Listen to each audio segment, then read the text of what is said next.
Beacons at the Edge, the 5 most remote lighthouses on Earth. For centuries, lighthouses have stood as symbols of guidance, resilience, and warning. Beacons that cut through the darkness to protect life and steer ships away from destruction. But beyond their practical purpose, lighthouses have come to embody something more profound: the struggle of humanity against the vast and often unforgiving forces of nature. Nowhere is this more apparent than in the world's most remote lighthouses. These isolated towers represent the furthest boundaries of human occupation. Situated on rocky islets, barren coasts, or wind-lashed cliffs, they were not built for convenience but out of necessity, constructed in places where shipwrecks were inevitable without a guiding light. To build and maintain a lighthouse in such a place required exceptional bravery, ingenuity, and resolve. It also demanded the sacrifice of personal comfort, safety, and often mental well-being.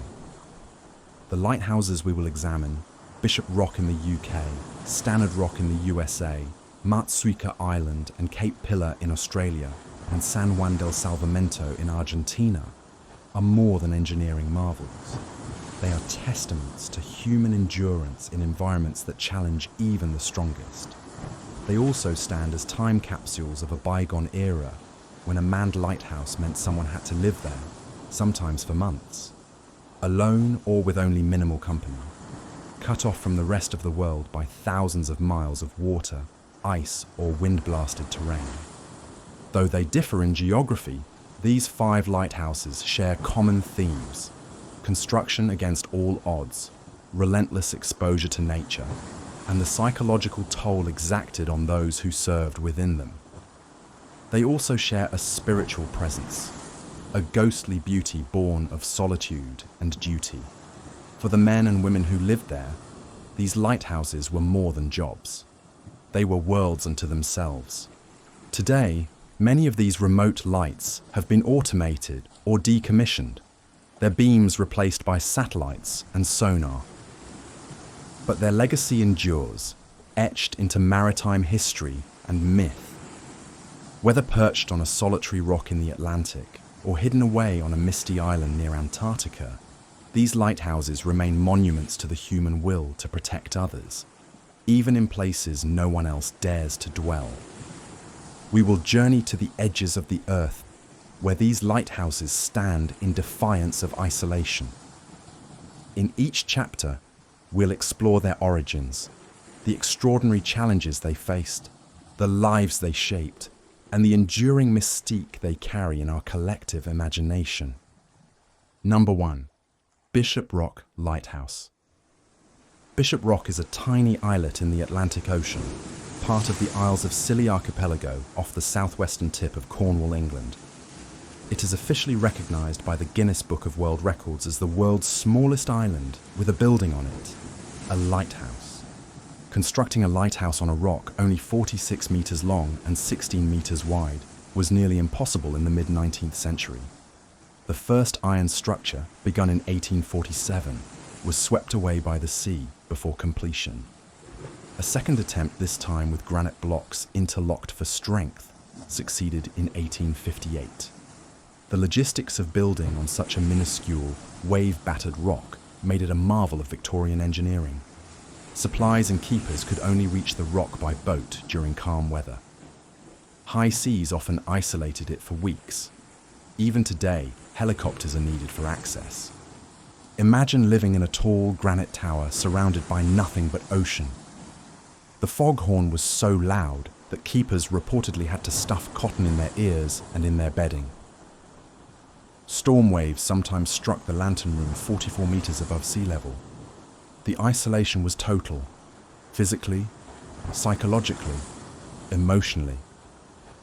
Number 2. Stannard Rock Lighthouse. Located in Lake Superior, Stannard Rock is the most isolated lighthouse in the continental United States. It's built on a submerged reef 24 miles from the nearest shore and has earned the nickname, the loneliest place in the world.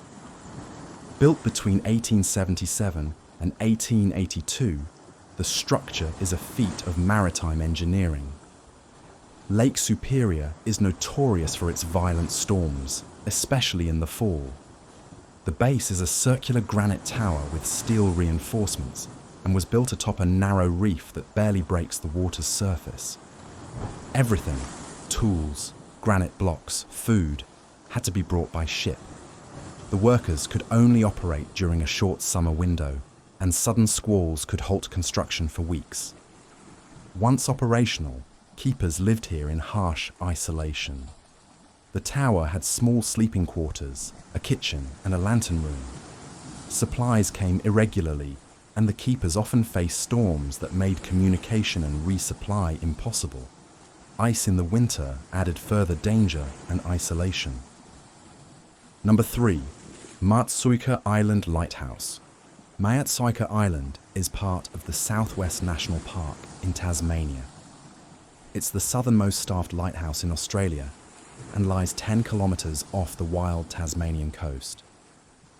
The island is often shrouded in mist, with wind gusts exceeding 100 kilometres per hour and waves that smash the cliffs with primal force. Reaching Maatsuika by boat is treacherous, so helicopters are used now for supply runs. Originally lit in 1891, the lighthouse required immense effort to operate. Supplies were landed by dinghy and hauled up cliffs by flying fox. Families lived here for decades, including children who were homeschooled due to the isolation. Keepers had to be versatile: mechanics, weathermen, cooks, and medics.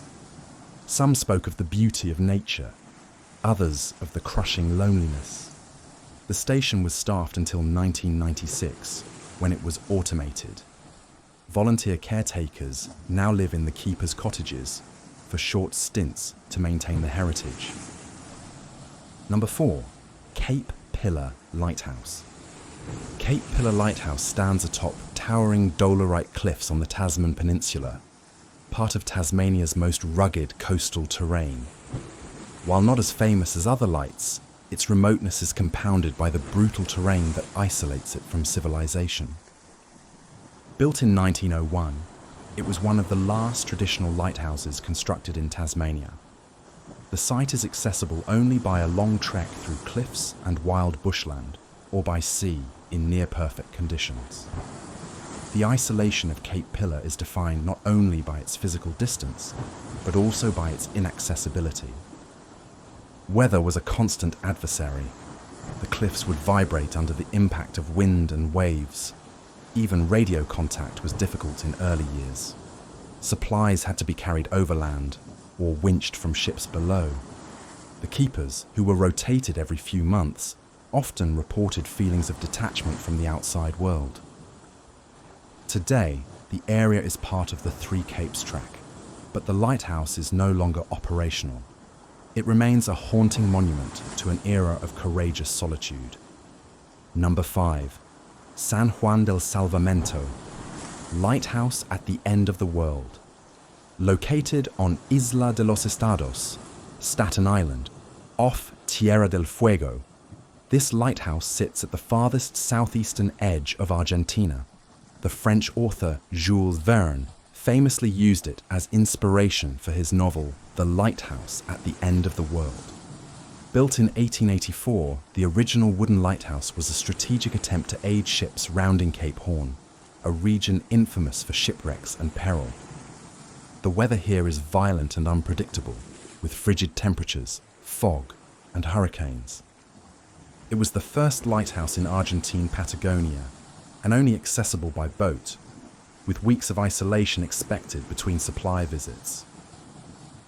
Abandoned in 1902 due to maintenance difficulties and isolation, it was rebuilt in 1998 as a cultural and historic monument. The Argentine Navy maintains the structure, but it remains largely symbolic. A lighthouse reborn more as an echo of the past than a functioning one. It is now considered a cultural touchstone and pilgrimage site for lighthouse enthusiasts and literary fans alike.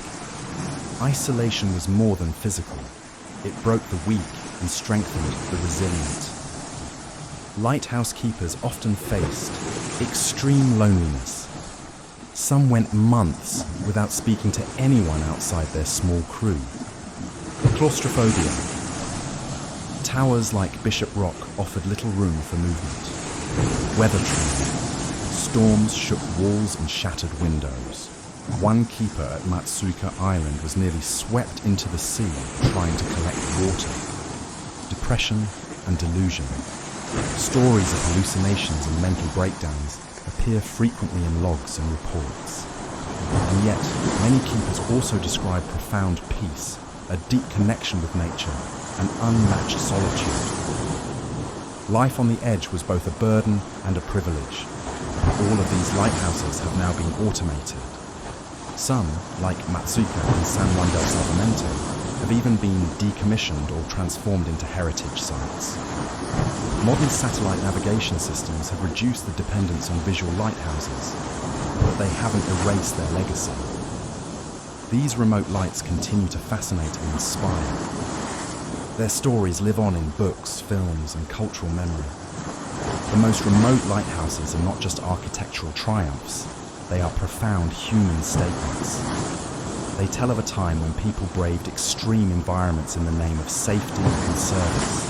Whether battered by the storms of the Atlantic or ice-locked in Lake Superior, each of these lighthouses is a monument to perseverance. In a world increasingly connected and automated, the stories of these outposts remain valuable reminders of isolation's challenges and the beauty of human resolve in the face of nature's indifference.